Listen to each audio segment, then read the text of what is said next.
Hello दोस्तों, स्वागत है हमारे यूट्यूब चैनल मेडिकल ज्ञान में।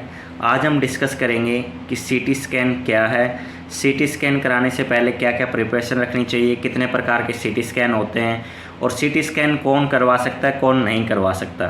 तो सबसे पहले हम सीटी स्कैन के बारे में थोड़ा सा जान लेते हैं कि सीटी स्कैन होता क्या है।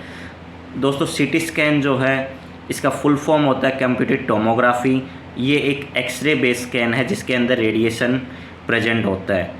ठीक है दोस्तों, तो सीटी स्कैन का फ़ायदा ये होता है कि हम किसी एक बॉडी पार्ट को 3 डिफरेंट एंगल से हम एक साथ देख सकते हैं। कोई भी बॉडी पार्ट को हम 3 डिफरेंट एंगल से एक साथ कट करके देख सकते हैं, यानी स्लाइस में देख सकते हैं। ठीक है, तो सबसे पहले हम देख लेते हैं सीटी स्कैन्स कितने प्रकार के बॉडी के किए जाते हैं। तो इसमें मोस्टली जो होते हैं वो 3 प्रकार के होते हैं स्कैन्स। सबसे पहला जो है वो प्लेन स्कैन यानी NCCT स्कैन। ठीक है दोस्तों, प्लेन स्कैन भी बोल सकता है डॉक्टर, और NCCT यानी नॉन कॉन्ट्रास्ट कंप्यूटेड टोमोग्राफी, जिसमें कोई दवाई बॉडी में इंजेक्ट नहीं की जाएगी। जो दूसरा होता है उसको बोलते हैं contrast scan, CECT, contrast enhanced computed tomography. ठीक है दोस्तों, तीसरा जो प्रकार होता है वो होता है एंजियोग्राफी। तीसरा जो होता है वो CT एंजियोग्राफी।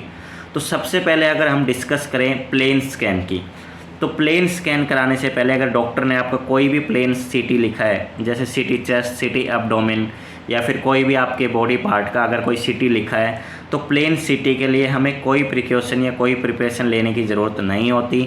आप डायरेक्ट हॉस्पिटल जाके या डायग्नोस्टिक जाके आप टेक्नीशियन या फिर हॉस्पिटल में बिल करा के आप डायरेक्ट CT करवा सकते हैं। उसमें एक कंडीशन है कि अगर आप फीमेल पेशेंट हैं, तो अगर आपको प्रेगनेंसी है या प्रेगनेंसी होने के चांसेस हैं, तो आप पहले से डॉक्टर को या फिर टेक्नीशियन को बता दें, ताकि प्रेगनेंसी के केस में मोस्ट ऑफ द केसेस में CT स्कैन नहीं किया जाता, क्योंकि रेडिएशन होता है और रेडिएशन जो फीटस होता है उसके लिए अच्छा नहीं होता। तो अगर आप प्रेग्नेंट हैं तो पहले आप अपने डॉक्टर से कंसल्ट करें। बाकी कोई भी पेशेंट CT प्लेन स्कैन किसी भी टाइम जाके हॉस्पिटल में करवा सकता है। शर्त यह है कि वहाँ पे अवेलेबिलिटी होनी चाहिए स्कैन की। जो दूसरा एक स्कैन है दोस्तों वो है contrast scan, CT contrast scan. अगर CT कॉन्ट्रास्ट स्कैन है तो उसके लिए कॉन्ट्रास्ट जो है एक डाई इंजेक्ट की जाती है हमारी बॉडी में। तो वो स्कैन कराने से पहले आपको 3 बातों का ध्यान रखना है। सबसे पहले आप 4 से 6 घंटे की फास्टिंग में हो, 4 से 6 घंटे के बीच में आपने कुछ भी खाया नहीं हो। दूसरी चीज़, आपके पास सेरम क्रेटिनिन, एक क्रेटिनिन ब्लड टेस्ट होता है, उसकी वैल्यू नॉर्मल होनी चाहिए, क्योंकि आपका किडनी फंक्शन अगर नॉर्मल होगा उसके बाद ही जो टेक्नीशियन है या फिर डॉक्टर है वो इन कॉन्ट्रास्ट को पुश कर सकते हैं आपकी बॉडी में।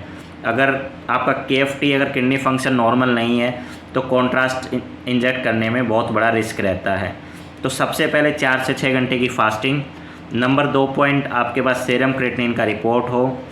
नंबर 3, आप जब भी हॉस्पिटल में जाएंगे तो वहाँ पे आपको एक या तो नर्सिंग स्टाफ या फिर रेडियोलॉजी टेक्नीशियन आपको एक कैनुला लगाएगा वेन में, जिसके थ्रू वो डाई पुश करेंगे।